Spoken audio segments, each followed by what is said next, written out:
Cooking without ஃபயருக்கு 2 மினிட்ஸில் 2 dishes எப்படி பண்ணலான்னு பார்க்கலாம். இப்போ ஹேண்ட்ஸ் யூஸ் பண்ணி லட்டு மாதிரி நம்ம பண்ணிக்கலாம்.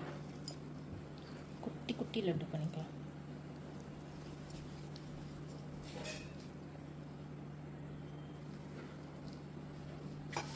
இப்போ இந்த டெசிகேட்டட் கோகோனட்டில் உரட்டி எடுத்தால் அழகான லட்டு ரெடி.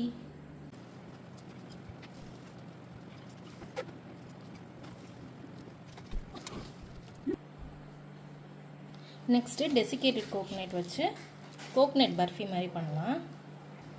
இதில் கொஞ்சமாக மில்க் மேட் ஆட் பண்ணிக்கலாம். ஸ்கொயர் ஷேப்பில் இந்த மாதிரி பர்ஃபியாக பண்ணிக்கலாம்.